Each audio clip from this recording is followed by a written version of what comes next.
Hello students, आज हम 4.1 exercise का क्वेश्चन नंबर 2 करने वाले हैं। फर्स्ट क्वेश्चन जो था उसमें आपको ये पूछा गया था कि बताइए कि इनमें से द्विघाती समीकरण कौन सी है। ठीक है, check whether the following are quadratic equation, ऐसा पूछा गया था। तो उस समय आपको मैंने 8 क्वेश्चंस में से 4 क्वेश्चंस बताए थे और निश्चित रूप से आपको बाकी सब क्वेश्चन समझ में आ गए होंगे। यानी द्विघाती समीकरण या क्वाड्रेटिक इक्वेशन वो इक्वेशन होती है जिसकी मैक्सिमम पावर वेरिएबल की कितनी हो, 2 हो। ठीक है, आज के क्वेश्चंस में कुछ और नई बातें सीखते हैं हम।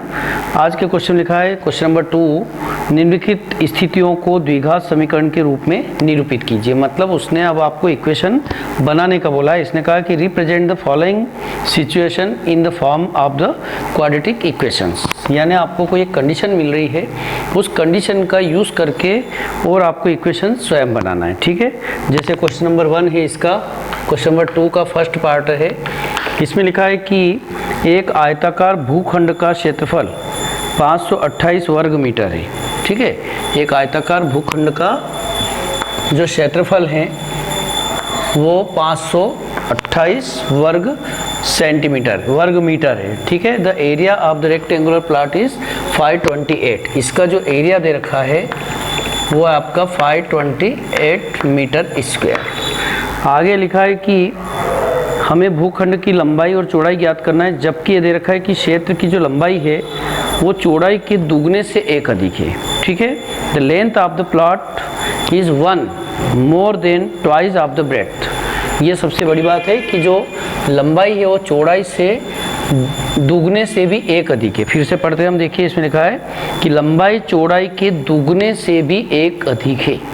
क्योंकि ये जो आपके वर्ड प्रॉब्लम वाले क्वेश्चन है उनको यदि हम ध्यान से नहीं पढ़ते हैं तो आपको समझ में नहीं आएंगे। ठीक है, तो इसमें आपकी सबसे बड़ी बात कहाँ से स्टार्ट करना चाहिए, 1 वेरिएबल के क्वेश्चन है। क्योंकि जो क्वाड्रेटिक इक्वेशन वर्ग समीकरण होती है उसमें वेरिएबल जो रहते हैं वो केवल एक ही होता है। इसलिए यहाँ से स्टार्ट करेंगे हम कि माना कि प्लॉट की जो चौड़ाई है वो x है, क्योंकि चौड़ाई के बेस पे ही आपकी लंबाई बनेगी। इसने लिखा था the length is twice of the length is 1 more than to twice of the breadth. मतलब चौड़ाई के दुगने से भी 1 अधिक है। तो यदि हमने इसको x लिया है तो इसका डबल क्या हुआ, 2x, और उसके बाद भी +1 आपको इसमें ज़्यादा करना है। ठीक है, यानी इसकी जो लंबाई हुई वो हो गई आपकी 2x + 1। तो ये लंबाई और चौड़ाई हो गई। अब आपको आप जानते हैं कि आयताकार भूखंड है यानी रेक्टेंगुलर है, तो इसका जो एरिया दे रखा है उससे अगर इसका हम फार्मूला बनाते हैं तो यहाँ होता है आयत का क्षेत्रफल। आयत का जो क्षेत्रफल होता है, area of the rectangular plot is L × B, यानी लंबाई गुनी चौड़ाई। अब आयत का जो क्षेत्रफल दे रखा है वो है 528, लंबाई जो दे रखी है वो x है, चौड़ाई है नहीं लंबाई है आपकी 2x + 1, ये है 2x + 1, और जो चौड़ाई है वो है x। इस प्रकार से इस कंडीशन को उपयोग करके इसने कहा था कि क्वाड्रेटिक इक्वेशन के फॉर्म में रिप्रेजेंट करना है। देखिए क्वाड्रेटिक इक्वेशन आने वाली है, 528 = x का मल्टीप्लाई करेंगे 2x² + x। इस प्रकार से अगर इसको मानक रूप या स्टैंडर्ड फॉर्म में चेंज करना है तो हम सबसे पहले इस नंबर को उधर ले चलते हैं, क्योंकि उधर x² का जो टर्म है वो इधर है। तो इधर चाहें तो हम इधर भी शिफ्ट कर सकते हैं और इधर वाले को इधर भी ले सकते हैं। ठीक है, दोनों अपने आप में सही है। मान लीजिए जो कोई कहता है कि सर उधर RHS में 0 बनाना रहता है, तो बिल्कुल आप RHS में भी 0 बना सकते हैं। इसको हम इधर लाते हैं अगर, तो ये -2x² - x और प्लस का 528 = 0। वैसे तो ये क्वाड्रेटिक इक्वेशन बन गई, बट आपको लगे तो ये माइनस स्टार्टिंग में अगर हटाना है आपको तो multiplying by minus sign then we get minus. अगर पूरे में मल्टीप्लाई करेंगे तो 2x² + x - 528 = 0। ये आपकी क्वाड्रेटिक इक्वेशन प्राप्त हो जाएगी। और यही आपका इक्वेशन फिलहाल आपको सॉल्व नहीं करना है। इसमें लिखा है कि represent as a quadratic equation, मतलब आपको वर्ग समीकरण या द्विघाती समीकरण के रूप में इसको बनाना था। ठीक है, उसके बाद जब हम इसकी मेथड्स पढ़ेंगे तब आपको पूरा क्वेश्चन सॉल्व कर सकते हो आप। ठीक है, इसका सेकंड पार्ट देखते हैं हम। इसमें लिखा है कि दो क्रमागत धनात्मक पूर्णांकों का गुणनफल 306 हैं, तो हमें पूर्णांक ज्ञात करना है।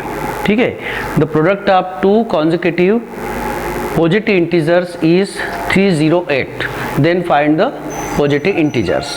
यहाँ पर अपना प्रश्न, एक नई बात इसमें आई कि दो क्रमागत और धनात्मक पूर्णांक, ये देखिए यहाँ से स्टार्ट हो रहा क्वेश्चन कि दो क्रमागत धनात्मक पूर्णांक ज्ञात करना है। Find two positive consecutive integers whose product is 306। Okay, तो यहाँ पर आपको हमेशा कंडीशन यानी कि जो इसकी शर्त रहती है उसको हमेशा ध्यान से पढ़ करके चेक करना है। ठीक है, यहाँ पर हम देख रहे हैं कि क्रमागत शब्द आया है, कॉन्जिक्यूटिव आया है। तो क्रमागत शब्द क्या है जानते हैं आप, पहले भी आया था, क्रम से जो आती है वो नंबर्स आपके क्रमागत कहलाते हैं। इंटीजर्स यानी पूर्णांक जीरो भी होता है, पॉजिटिव भी होते हैं, नेगेटिव भी होते हैं, बट आपको इसने कहा है कि धनात्मक यानी कि पॉजिटिव इंटीजर्स ही लेना है। तो यहाँ से हम स्टार्ट करते हैं। माना कि प्रथम पूर्णांक क्या है, x है, और जो दूसरा पूर्णांक होगा उसके अकॉर्डिंग कंडीशन ये है कि आपको क्रमागत लेना है, इसलिए इससे एक ज़्यादा रहता है, x + 1 हो जाएगा।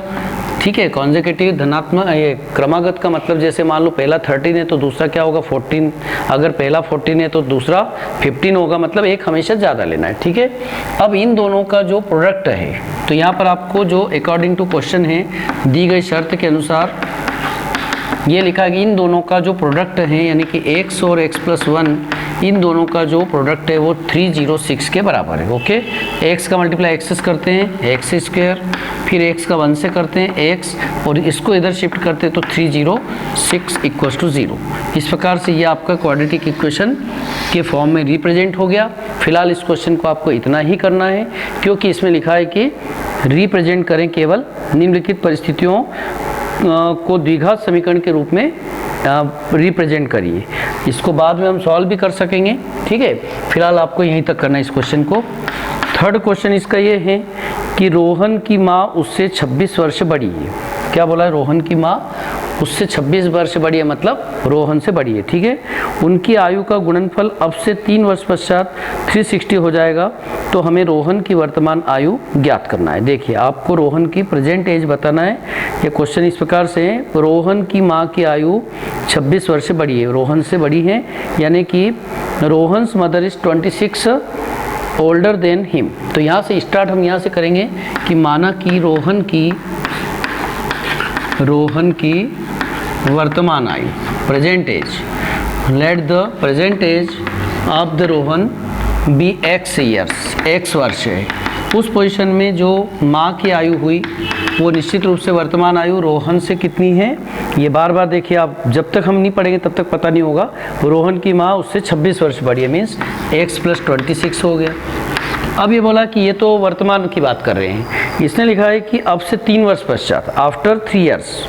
ठीक है, the product of their age 3 years from now will 360। तो यहाँ से 3 साल बाद आपको चलना है, आफ्टर 3 ईयर्स। तो आफ्टर 3 ईयर्स क्या होगा, 3 वर्ष बाद की बात करें, 3 वर्ष बाद की अगर बात करें तो रोहन की जो आयु होगी, रोहन की आयु तो हो जाएगी x + 3, और माँ की आयु हो जाएगी x + 26 + 3, यानी कि x + 29। इस प्रकार से इसने लिखा कि ये जो आफ्टर 3 ईयर्स वाली एज है, इन दोनों एज का जो प्रोडक्ट है वो 360 के बराबर है। तो यहाँ फिर लिखेंगे हम दी गई शर्त से, by given condition according to question, प्रश्न के अनुसार x + 3 और साथ में x + 29, दोनों का जो मल्टीप्लाई है वो 360 के बराबर है। इस प्रकार से जैसे इसको हम सॉल्व करेंगे तो आपको एक कंडीशन या क्वाड्रेटिक इक्वेशन मिल जाएगी। ठीक है, देखिए इसको सॉल्व करके इक्वेशन बनाते हैं। x का मल्टीप्लाई x से करेंगे x², x का मल्टीप्लाई 29 से करेंगे 29x, फिर x का 3 से करेंगे 3x, प्लस 29 का 3 से करेंगे 9 × 3 = 27, 3 दूना 6 और 2 8, 87 माइनस 360 = 0। इस प्रकार से फाइनली जो क्वाड्रेटिक इक्वेशन बनेगी वो हो जाएगी x² + 32x, माइनस का साइन इसलिए आएगा कि ये 360 माइनस का हैं और वो नेगेटिव नंबर हैं, इसलिए आपका इसमें से माइनस करेंगे तो 0 यानी कि 10 - 7 दैट इज़ 3, 5 - 8 नहीं होता, इसलिए हम यहाँ पर 15 बना लेते हैं, तो 15 - 8 से 7 होगा और इसके बाद में यहाँ 2 बचेगा, मीन्स 273। ओके, वापस प्लस करके देख लेना चाहिए। 3 और 7 0 हो गया, 7 और 8 15 और 1 16, 2 और 1 3। इस प्रकार से it is required quadratic equation, यही आपकी द्विघात समीकरण है। इस प्रकार से ये वर्ड प्रॉब्लम वाले क्वेश्चन है। हो सकता है एग्जाम में आपको इनको सॉल्व करने के लिए भी कहा जाए कि तो रोहन और उसकी माँ की आयु ज्ञात कीजिए, तो यहाँ पर पूछा जा सकता है कि दोनों क्रमागत संख्याएं ज्ञात कीजिए, इसमें पूछा जा सकता है कि लंबाई और चौड़ाई ज्ञात कीजिए। तो यहाँ पर अभी ये क्वेश्चन इसलिए नहीं दिए गए इस एक्सरसाइज में क्योंकि हमने अभी मैं इसका जो मेथड्स हैं क्वाड्रेटिक इक्वेशन को सॉल्व करने का वो अगली एक्सरसाइज से सीखने वाले हम, इसलिए आपको ये क्वेश्चन फिलहाल यहीं तक करना है। Okay, thank you.